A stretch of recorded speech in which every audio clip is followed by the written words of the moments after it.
Taylor Swift est plus qu'une superstar, c'est une poète, et ce n'est pas moi qui le dis. La chanteuse américaine se revendique elle-même comme la présidente du département des poètes torturés. Mais elle n'a pas attendu The Torture Poets Department pour écrire de la prose. Dès le début de sa carrière, Taylor Swift s'est fait remarquer pour ses talents de parolière.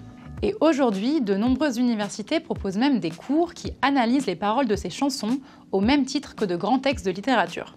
Ellie McCausland, professeure de littérature anglaise à l'université de Gand en Belgique, est la première à donner un cours sur Taylor Swift en Europe. To call Taylor Swift a poet, everyone's like, oh, that's an interesting idea, but actually, I don't see that much difference between music and poetry. And poetry, if we go way back several centuries, was an oral medium. You know, it was spoken before it was written, and often it was set to music. So in a way, I guess we can see her as kind of just going back to the roots of poetry. Même si tous les auteurs-compositeurs pourraient dans un sens être considérés comme des poètes, Taylor Swift est particulièrement appréciée des profs de littérature. Déjà parce qu'elle leur donne beaucoup de matière à étudier, mais aussi surtout pour son style recherché sans en avoir l'air.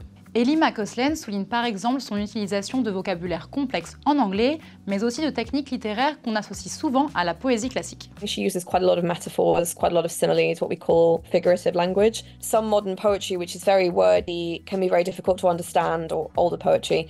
She does it in a way that we might not even think about it. It's subtle, like her songs have layers, I think, and if you start probing those layers, you come up with all these interesting ideas, but actually on the surface, they're just really catchy songs about, love, relationships, life, that do merit a deeper reading, I think.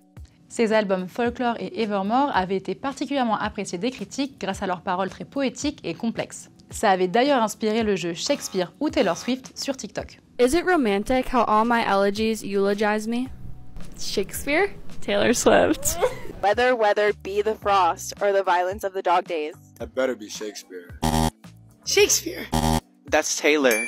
Mais même dans ses chansons plus pop et d'apparence simple, Taylor Swift travaille méticuleusement ses textes. She's quite good at taking common idioms or concepts and playing with them a little bit. A good example, I guess, is Out of the Woods from 1989. She's taking an idiom that we use in English. When we say we're out, are we out of the woods or we're out of the woods, it means that we're safe. She explores that metaphor from like a literal point of view. So she talks about the actual woods. So, she has a line, the monsters turned out to be just trees. In the video for the song, there's a lot of like forest imagery. She's running through this dark forest, which is attacking her, and like the branches are winding up around her. She takes a phrase that we use a lot in English, and actually she kind of explores the roots, no pun intended, of that phrase and what happens if we literalize an idiom. So yeah, that's kind of linguistically, I think, quite interesting. Avec The Torture Poets Department, elle assume complètement son image de poète et ne cache plus ses références littéraires. L'une des chansons bonus s'appelle par exemple The Albatross, une référence directe au poème La Complainte du vieux marin de Samuel Taylor Coleridge et pourquoi pas même à l'Albatros de Charles Baudelaire. Les fans et les universitaires s'attendent donc à un album encore plus poétique dans la continuité de Folklore et Evermore.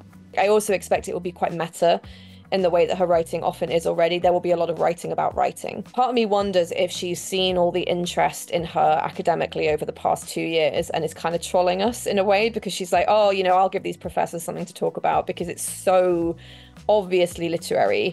Taylor Swift étant la reine de la promo, ce n'est pas impossible qu'elle joue volontairement de sa nouvelle image de poète des temps modernes. Comme elle l'écrit si bien, tous les coups sont permis en amour et en poésie, et en communication aussi.